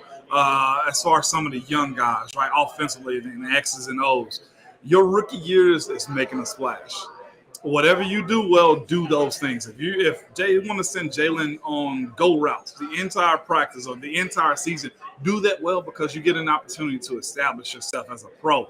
Once you establish yourself, that's when you start to build your platform of, look, I'm multifaceted. I can do other things. If you're running back that hits the edge and go 99 yards, do that first, okay? Because now we got a sticking point and we can branch off from there. And that's what I think one thing Hypo has kind of shown in his, or has talked about a lot in his offense. Look, you see us tricking defenses, but we're actually teaching these guys how to run routes, how to scheme up defenses, how to read the safeties, how to come back or go over the top of linebackers. I think that's very unique. And the longer he's at the University of Tennessee, the more I'm hoping the guys that go to the NFL under his tenure will actually show that at the next level too. Jalen Hyde has a big task. He has to be able to show that the Tennessee offense develops wide receivers. Right, wrong, fair, unfair, that's just how it's got to be because you are a representation of what Josh Heupel, the University of Tennessee offense is for young guys that may want to come and say, Tennessee's going to make sure I go to the NFL.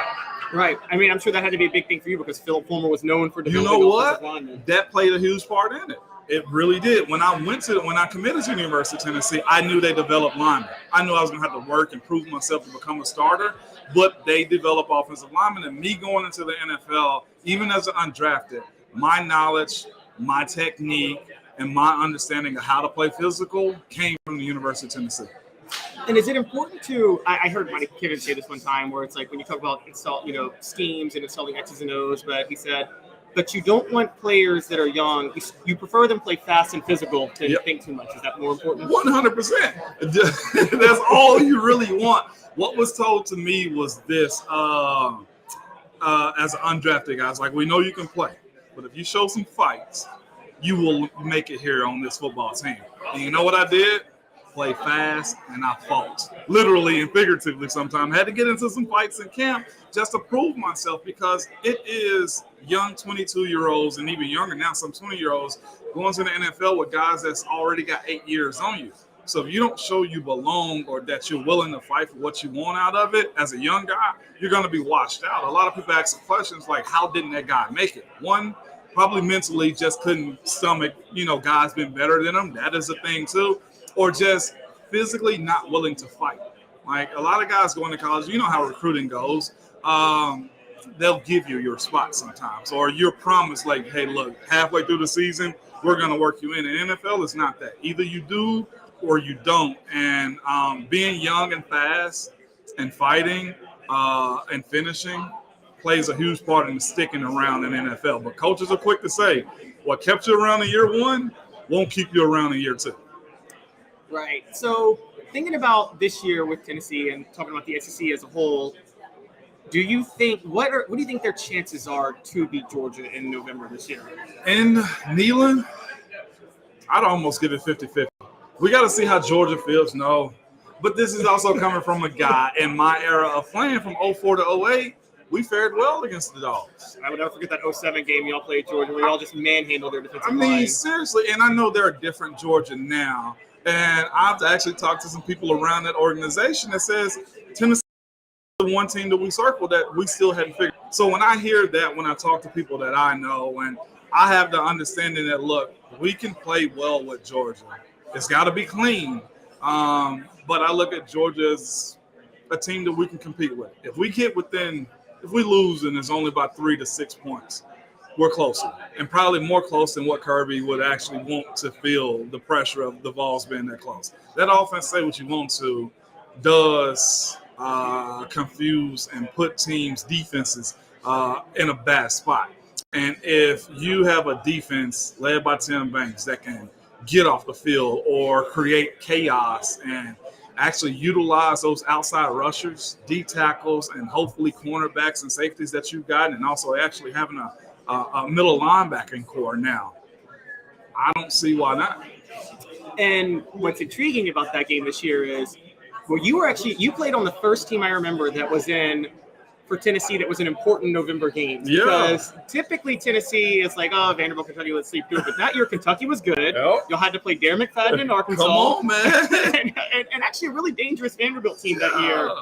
And what do you think how important do you think it is just for the school itself to finally be able to play these meaningful November games like Georgia? But they're big. And also I say this too, you also get a different version of each teams. That's one thing we always kind of said about the Florida game too. It came early where when Florida was really, really trucking and good, then you really don't stand a chance. While we playing rivalry games or whatever you want to call the Tennessee-Florida game, rivalry, not rivalry, while we playing them that early. But now you have the opportunity to really just let teams grow, let quarterbacks figure themselves out, and having Georgia that late or Kentucky, if they find another quarterback and offensive line to produce points and whatnot, it's exciting. It's almost like an NFL schedule. Like the SEC know what they're doing.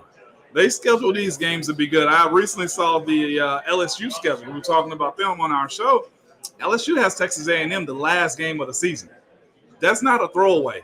A&M embarrassed LSU, if I'm not mistaken, last year, because I think they had the opportunity to be in the college football playoffs. Like, they're strategic in setting this up, and that's why it just means more in the SEC. That's true, and I am one of the people that has the hot take that LSU's winning the West this year again. I got the repeating. Yes. Okay. Our site thinks I'm an LSU homer just because I think I just think that there's a lot of talent in Louisiana. It They're is the only Power 5 school, and they probably have the best head coach they've had since Nick Saban. So I was going to say, and Brian Kelly can coach his butt off. He can. Period. Yes. He absolutely can.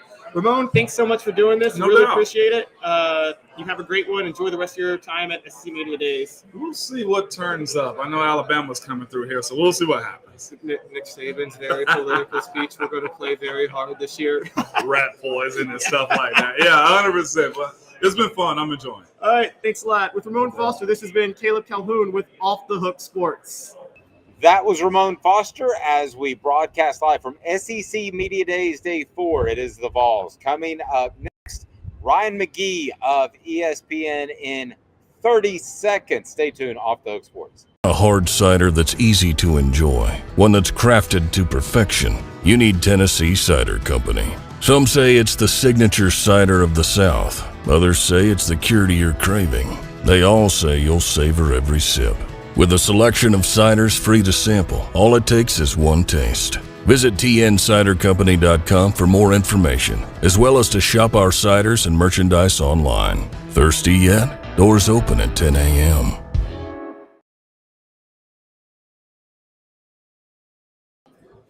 Absolutely love visiting with this guy, a Tennessee alum and one of the best in the biz, author, host. He does it all. Ryan McGee. Ryan, how are you, sir? I'm good, man. You never say no. You know, that's the key.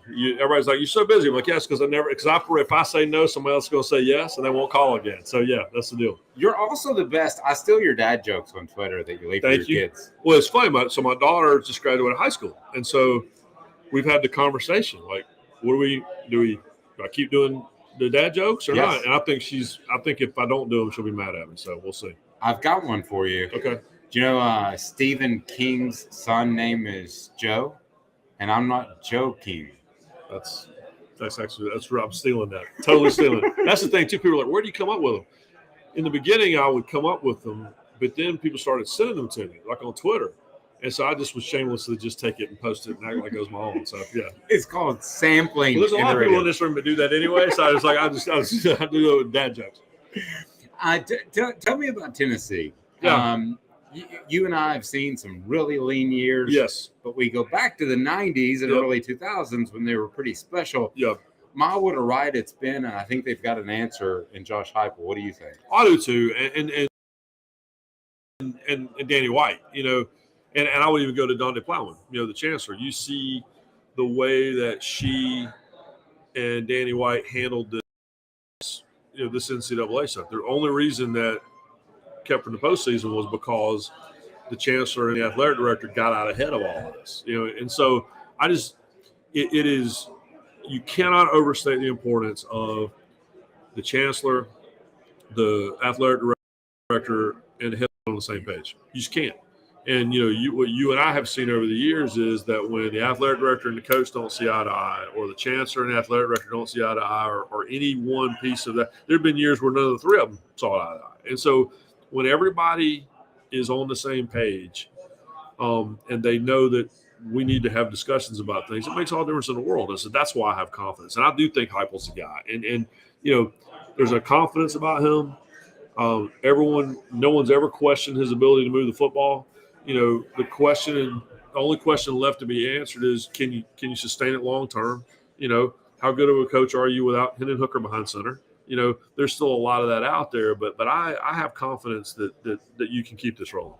Now, and I wonder too, my question with Josh Heupel is the high school recruiting. Yeah. Does that take the next step? Because I don't know if you can live on the transfer portal forever. Maybe you can, but I don't know that. You can't live off of it long term. It's funny because I've had this conversation with a lot of coaches this week, and what they've said is you have to find your balance. If you're Georgia, you don't need it at all. And they don't really use it. If the key of the transfer portal should be, and Brian Kelly said this to us, the key to the transfer portal should be getting the guys you need to fill a couple of holes. You don't need it to fill your entire roster. Now, in the short term, yeah. In the short term, if however many guys transferred out, and you got to replace that many spots, yeah, you got to ride that portal, hard as you can ride it. But the goal is to get to you're plugging holes with the portal, as opposed to and losing guys in small numbers to the portal, as opposed to trying to cover big numbers, trying to keep 15 guys from leaving while trying to plug 17 spots, Mm-hmm. And so, again, that's a long-term answer, and we don't know. And it's all still so new, and there's no rules, right? And so what's this going to look like 3 years from now? I have no idea. So it's a really long way of saying that I think you're right. I think if there's one thing you need to work on is the high school recruiting. But you know what helps with that? Is winning 11, 12 games a year, True. And being in the national conversation. What is your stance on the SEC potentially adding more teams and even a step further having a super conference that would be different from what we call Division I now? My father was a long time college football official, but he also was a long time college administrator. That was his day job. He was a Division II college president, Wingate University in North Carolina, and he used to sit on these NCAA committees 20 years ago. And he would be the D2 rep, and then it would be Father whomever from Notre Dame, and it would be Gordon Gee from Ohio State, and it would be all these presidents from all these other big schools. And my dad would come home and say, they're all going to break away one day. And so I've always in my mind. How long ago was this? 25 years. Wow. I wrote a story in ESPN the magazine. I had to go back and look it up. I wrote a story in ESPN the magazine. It was at least a decade ago. And it was about that, about one day it's all going to super conferences and maybe a super conference. And it's the history of college sports, right? For folks that don't know, the NAIA used to run everything. And the NAIA its office is still across the street from the old NCAA offices in Kansas City, because the NCAA went across the street and started their own deal because they didn't like how the NAIA was doing things. And so one day something like that is going to happen, only with football. The NCAA, no one wants to run the championships. No one wants to do all these things, but there will be some form of the NCAA. But football-wise, I think that's coming. I don't like it. I mean, I don't. What I worry about is, and I've written these stories before. I was having this conversation a minute ago. I covered motorsports forever. And what did NASCAR do? They were making so much money in the 2000s that they could make a lot of really bad decisions, and it didn't matter. Like, they didn't know they were making bad decisions. And I worked at NASCAR for a couple of years, and Brett Yormark, new commissioner of the Big 12, was one of the people in the room making the decisions. And he'll tell you, if you get too far away from your identity, you don't have an identity. And so if you make these decisions assuming that the loyalists are just going to continue to be loyalists, you better be careful, because one day you'll wake up, and if they don't recognize their sport anymore, they'll go find something else to do. And it's hard to wrap your brain around that. But, if you create a world where Tennessee and Alabama aren't playing every year, and you create a world where, the possibility of a big cross-conference game in November goes away or whatever, and now the playoffs got all this, and the season starts in the middle of August and it ends at the end of January, I don't even know what that is. Mm-hmm. Like, that doesn't like college football to me. And so that's what you got to be careful with. So that's a really long way of saying change is inevitable.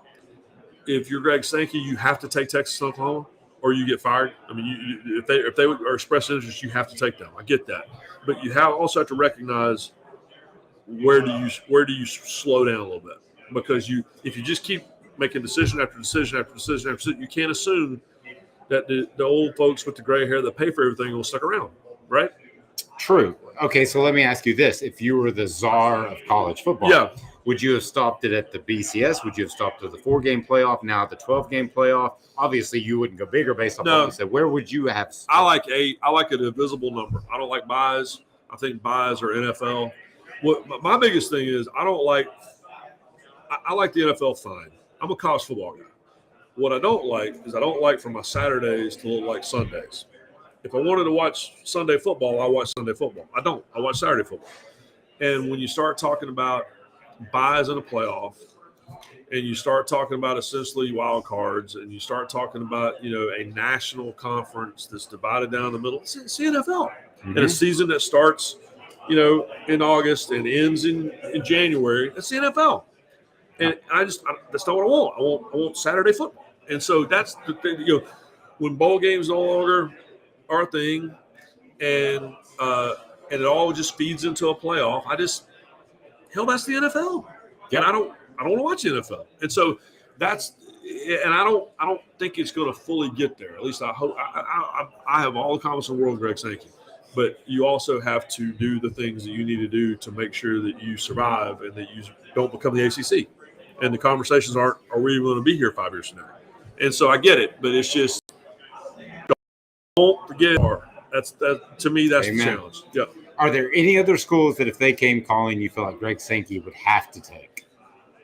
I mean, I live in North Carolina. I was born in North Carolina, raised in North Carolina. There's all this noise now about North Carolina or Clemson or some of these. But at the end of the day, what I've learned is I'm in Florida State. But what I've learned is that it's about new markets. But I also know that in the SEC there is a super, super high regard for the footprint. You add Oklahoma and Texas, you really only went about 90 miles west. That's it. Yep. It's not what the Big Ten did, which I hate so much. I get it. I know why they did it. I hate it as well. Yeah, I hate it. And everybody on the West Coast, USC and UCLA fans hate it. And so, if I'm not saying this is going to happen, but if the University of North Carolina comes calling, you got to answer that phone call. It is one of the most recognizable brands in collegiate athletics. The problem North Carolina would have is that they're used to kind of being the Alabama of their conference, or the USC or the Ohio State. Everything kind of runs through them ultimately, right? That's how they feel. And they're not going to like sitting in a room full of people that don't know anything about them. But if UNC calls, you have to return that phone call. You have to. You're adding a whole other state. You're adding a whole other market. You're adding a super high brand name. And who the second team is, I don't know. Virginia Tech, I don't know. Maybe Notre Dame. But Notre Dame's a whole other thing. That's right. Let me ask you this last thing. We're about the same age. The first Tennessee player I remember being a fan of was Johnny Jones, running back. Yeah. Who's the first Tennessee player you remember tugged at your heart? Willie Gault. Willie Gault. Willie Gault. I ran track, so I loved Willie because Willie wasn't just, Willie ran in the Olympics. Willie at one time was a world record holder. So for me, I love those. I like Ronaldo Nehemiah and James Jett at West Virginia. I love those guys, the crossover guys. But yeah, Willie Gault was my guy. I remember watching Tennessee on a Saturday afternoon. Again, I grew up in the Carolinas, and watching Tennessee on a Saturday afternoon on the old turf, and Willie's dressed head to toe in orange, running against that green turf, and he looked like a comet. It was unbelievable. Johnny Majors is my all-time favorite Vol, always will be. But Willie was the first one. I was like, look at this guy. It looked like a blur on that old tube TV. Yeah, it was a blur, right? He was my guy. Yeah. Great stuff. You got books out left and right. Yeah. Tell us about how people can follow your work. Got a new one, Welcome to the Circus of Baseball. It's about the right out of Tennessee. I got a job as a $100 a week intern for the Asheville Tourists. just over the state line over in Asheville. And I wrote a book about the summer I worked for the Astros. It was the summer in between college and when I started at ESPN. And, we all have these jobs, right? $100 a week, broke, most fun I ever had, right? Living in a retirement home because the only apartment we could afford, but it was the best, most fun I ever had. And it was, almost got killed by the tarp, almost got drowned by a Dairy Queen machine. That was the summer Michael Jordan played minor league baseball. It was the summer of O.J. Simpson. They shot the movie Richie Rich in Asheville when we were there. Oh, it's like Forrest Gump. Like I'm interacting with all these people. Yeah, welcome to the circus of baseball. If you love America and you love baseball, Knoxville Smokies get a couple shout outs in there. Nice. Yeah. I'm so romantic. My first real date with my wife was I took her to Bill Meyer Stadium to see Carlos Delgado play for the Knoxville. I guess it might be the Blue Jays then. But it's a good cheap date right there. There you go, dude. Right? $5. He is Ryan McGee, Off the Hook Sports. More Tennessee coverage? We got it. We just talked to Ryan McGee, a Tennessee graduate, now with ESPN. How about Braden Gall coming up next with 440 Sports? He's covered Tennessee for the Sports Animal and various other entities. Don't forget the YouTube channel. Hit the subscribe button if you haven't liked already. Do so. Set the notifications on because coming up today, we will have interviews with the players representing Tennessee. Quarterback Joe Milton, defensive lineman Amari Thomas, and also our own Jacob Warren, Tennessee tight end Josh Heupel as well. Braden Gall up next with Caleb Calhoun and Caleb Jarreau. I'm Dave Hooker, Off the Hook Sports. Joined by Braden Gall, the owner of 440 Sports, and he happens to be the host as well. All kinds of podcasts on there. And I have to be honest, I called Braden and spoke to him for probably about 100 hours over the course of a month. He was very helpful in getting Off the Hook Sports going. And a lot of things you've done, I've pretty much copied. You're tremendous. I don't mind saying it. Well, You've done a tremendous job. I appreciate the time. No, happy to be here. Talking season, we got Tennessee Day coming up. So, happy to be here. Happy to help. And I think you're giving me way too much credit. Honestly. No, I'm not. No, I was actually at one point going to start cutting you a consultant check. But I won't turn that down. Tell us what's happening at 440 Sports for those that don't know. So we are a independent Nashville media company that hosts shows that cover everything in the Nashville market and Tennessee as a state. So we cover SEC football. We've got a show, Fringe Element, where we talk all SEC football every single episode. We've got a bunch of different Titan shows. We've got a podcast called Football and Other F Words, which covers the Tennessee Titans, Music City Audible. We've got a show called A Football Show, which is very creative. You can catch us live on the YouTube page Mondays and Thursdays. That's a Titans and SEC sort of combo show. Myself and Zach Lyons. We've got a show that covers the Nashville Predators, the Gold Standard. We've got a show that covers Nashville SC, Club and Country. We've got a media show called Lamestream Sports. We've got all kinds of stuff. If it happens in Middle Tennessee or the state of Tennessee, in the SEC or in professional sports, we sort of try to cover it. We do it all digitally. It's all on demand, and fans can come and go as they choose. And I've worked in all different types of mediums, magazines, radio, etc. But I've had the most fun putting this project and this company together. And I think the fans have responded, sponsors have responded, and we deliver really high quality content that we call it no empty calories.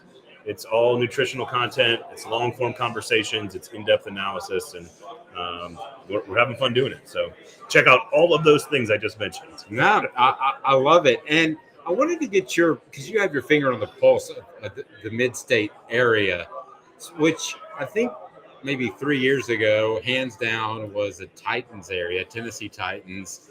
They would have the majority, I would think, of the share of your audience.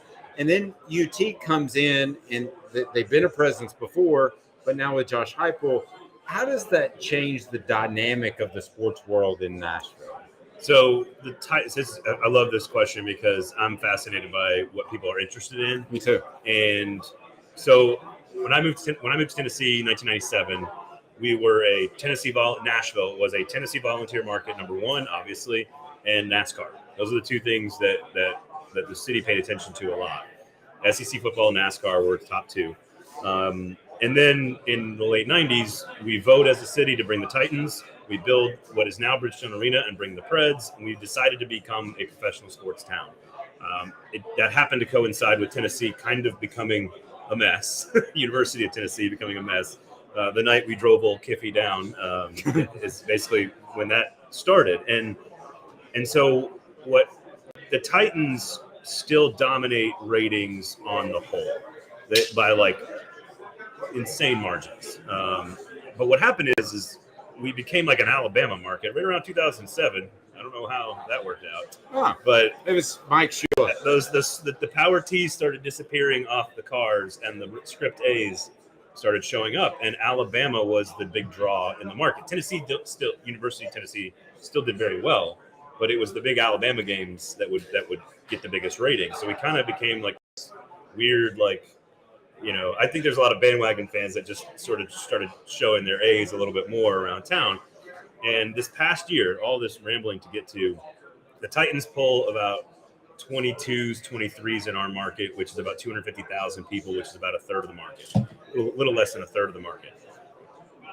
They would win the top 16 or 17 now, most watched sporting events in the city would be Tennessee Titans games. Last year, the two highest rated sporting events in the city was Tennessee Bama and Tennessee Georgia. Wow. Those were the high. So it still is a Tennessee Titans market, but Tennessee Volunteers football has now become because Josh Heupel's offense is entertaining, because they're competitive. And again, we haven't seen it sustain for 10 years, but in this one season, it's been, they kind of jumped back into the fray, and college football as a whole was elevated. So a lot more games in the 12s, 13s, 15s, 18s ratings points wise. People are watching the Iron Bowl at a high level. People are watching Georgia, Florida at a high level. All these games. Tennessee, Pittsburgh was one of the top 15 games in the market, and that includes all college football games, right? That includes Notre Dame, Ohio State, Michigan, everything. Tennessee Pitt last year was one of the top most watched games in Nashville. So it's still, NFL is still bigger. It just is. I can't explain it, but really good, important Tennessee Volunteer football games are now competing with the NFL, not beating the NFL, at least last year. And we'll see if Heupel's offense and the team this year can match it, because if they're good again, there's no reason to think Bama, Tennessee, and Bama, Georgia won't also still be very highly rated games in 2023. Yeah, and how big is that, do you think, for Josh Heupel for, we say fundraising, but really we're talking about NIL now. Right, that was a term we'd used 10 years ago. But we're talking about NIL that could potentially come from the mid-state area and recruiting as the area continues to grow in population size. It used to be 100 people per day were moving to Nashville from about 05 to like 2015. It was 100 people per day moving to Nashville. That's only going to up the chance at recruits, right? At increasing the recruiting population. The move south into the Sun Belt has been well documented from Pennsylvania and Ohio and California now. But we're down to about 40 people a day, but we're still bringing in 40 people a day into the city of Nashville, which is only going to increase the recruiting base in general in the city. And then Josh Heupel staying good and relevant. That's where your dollars come in for NIL and the money goes up. What I always say, though, to people, and I'm shocked. I've had a lot of arguments with like Kentucky folks over this. Excuse me.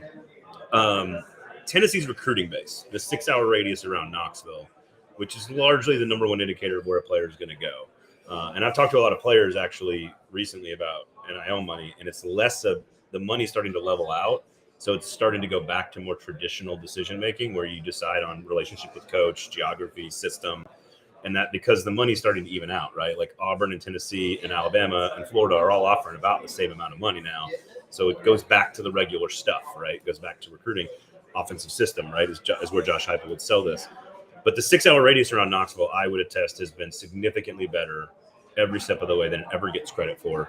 You can get to almost to Richmond, Virginia, Valdosta, Georgia, almost Jackson, Mississippi, Ohio, West Virginia. You can get all of North Carolina, all of North Georgia, and all of that population has moved down into that. So that radius, which was underrated in 1998, let's say, is even more underrated now because it's even stronger and deeper.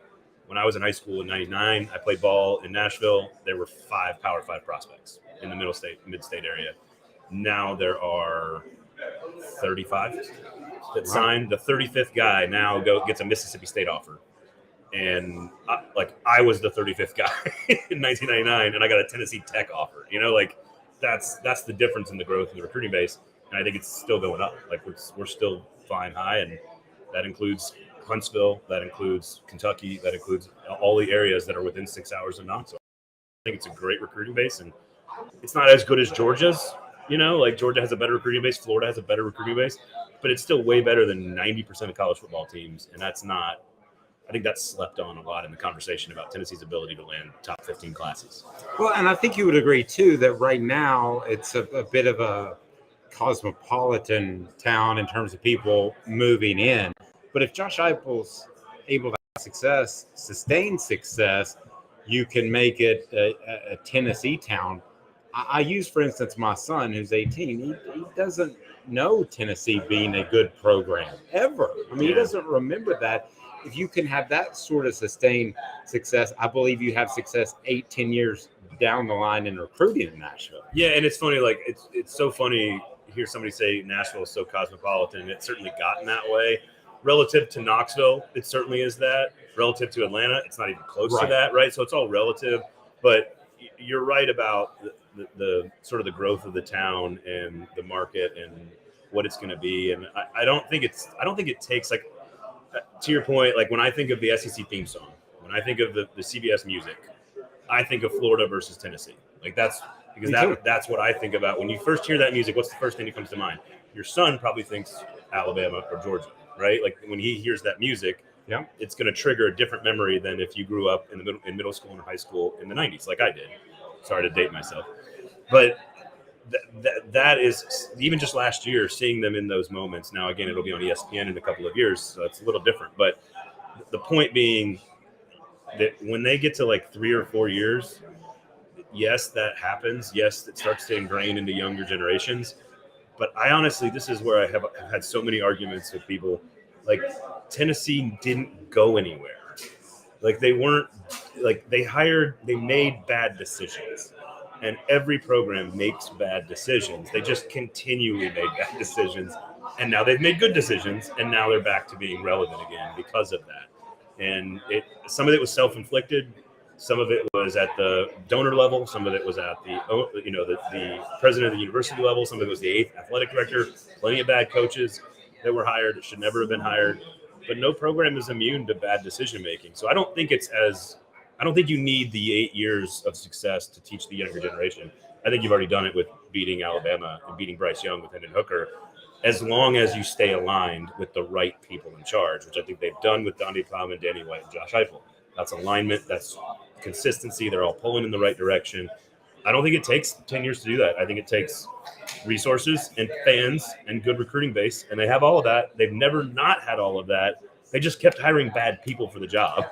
And now they've hired good ones, and now it's lined up. Ask any program. The only ones that haven't done it are like Ohio State and maybe Oklahoma.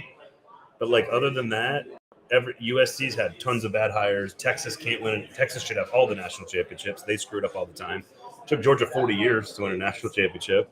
Florida has hired a bunch of knuckleheads as well. Like, you're not immune to this. Maybe one now. I think Napier is actually really good. So okay. As he just walked by a minute ago, I'm not saying that because of him, but I think he's doing it the right way. Is he going to get to enjoy the fruits of his labor? That remains to be seen. But I think he's doing it the right way, building out the massive infrastructure and everything that Florida Dan Mullen and Will Muschamp just clearly didn't allow him to have. I just think it's about good people, and no program is immune to bad decisions. Tennessee made a bunch of bad decisions. They're back making good ones, and let's see what happens from here on out. I think Tennessee fans should be excited. It doesn't mean they're going to win 10 games this year, but I think Tennessee fans should be excited about the future because of the organizational structure that they now have. Braden, thanks not only for these few moments, but a lot of great insight. Check out 440 Sports. I'm Dave Hooker, Off the Hook Sports.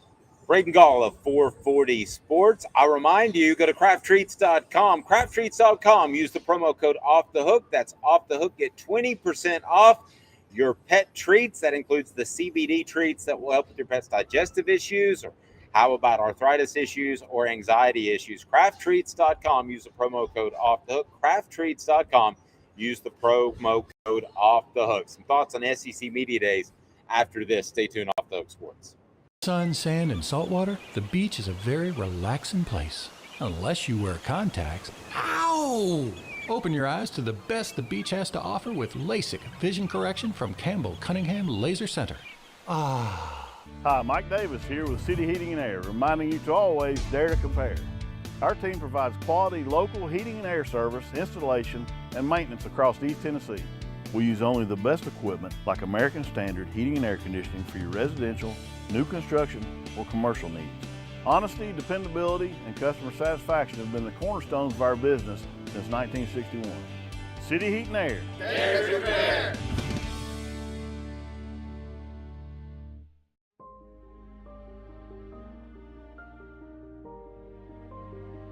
Our family has been creating one-of-a-kind pieces of jewelry in West Knoxville since 1986. Each piece is a combination of unique processes that bring your idea to life.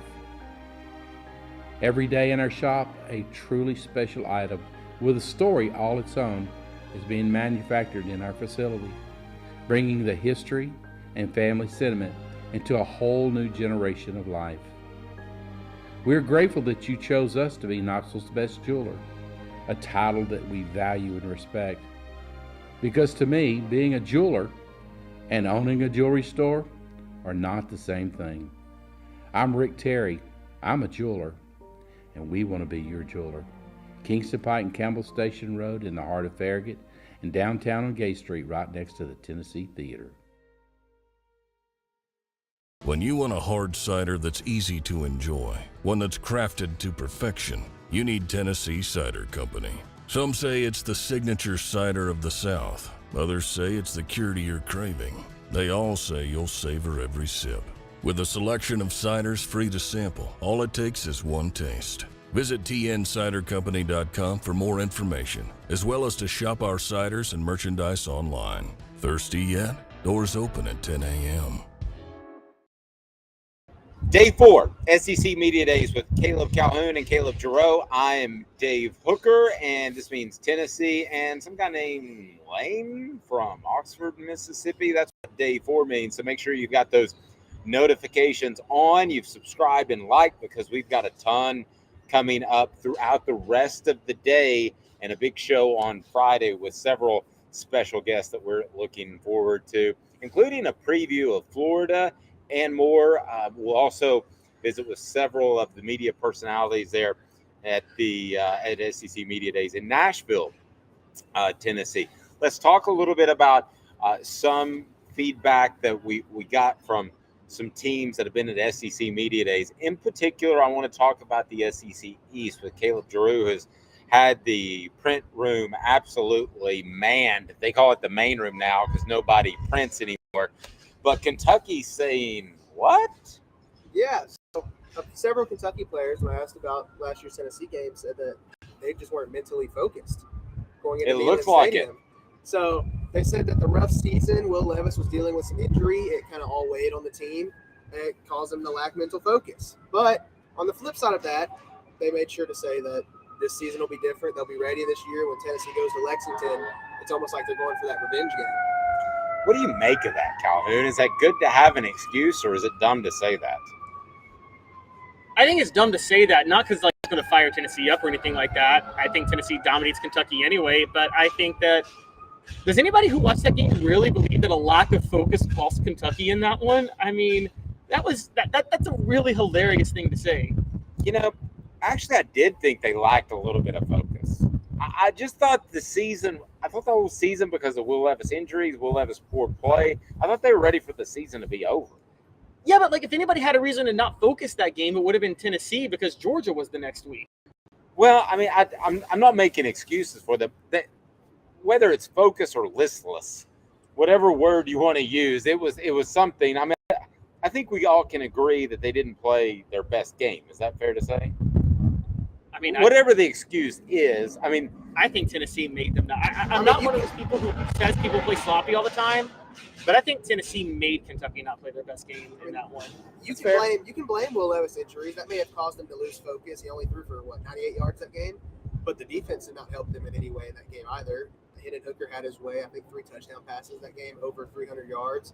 So Will Levis play, yes, it contributed. They didn't score, but they still gave up 40, 50 points to Tennessee. Yeah, I'm not downplaying the way Tennessee played. Don't get me wrong, but do I think if that game were played 10 more times, I think that Kentucky, surely to goodness, if their lives depended on it, would play better. I mean, they look like they were mailing it in isn't the right word, but they looked like they were pretty much done. And a lot of people, including Chris Lowe, who said early in the program, thinks that Kentucky could be a bounce-back team. We'll see. Zen Sports is the new sports book in Tennessee, revolutionizing the way you earn sports betting rewards. That means no more deposit bonuses that turn into deposit nightmares. On Zen Sports, what you see is what you get.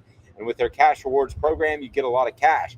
For a welcome bonus, earn an unlimited 5% cash back on your betting volume for your first 15 days when you sign up with code HOOKED. That's the promo code HOOKED. That's right, unlimited 5% cash back. Keep betting. Keep earning with up to 3% cash back on your betting volume every month after that, and refer friends to earn a percentage of their betting volume as cash rewards as well. Zen Sports bringing the cash back to Tennessee. So if you bet big on sports, you want to be betting on Zen Sports. Zen Sports betting just got better. Let me ask you, Caleb Calhoun, the one thing that stood out about your first SEC Media Days, I'm somewhat embarrassed to say, I think this is 25 for me, and then I'll get to you, Jarreau. But the first thing that stood out to you, or the most prominent thing, is as we look back over the week. That doesn't mean we won't have more coverage on Friday. Several interviews didn't make the cut of our first 4 days. But your thoughts, what do you take away from SEC Media Days?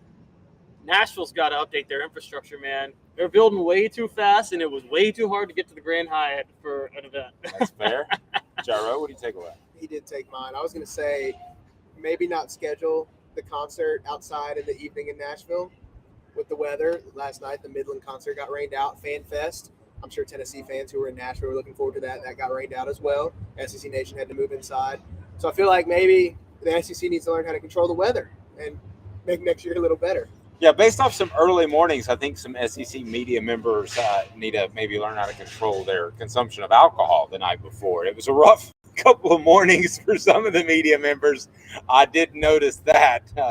No one here, but a couple were struggling early in the morning. So a Friday, just a monstrous show as well. We'll have a ton of interviews from SEC Media Days. We certainly thank everyone that made it possible for us to be here in Nashville, and it'll be Dallas next time.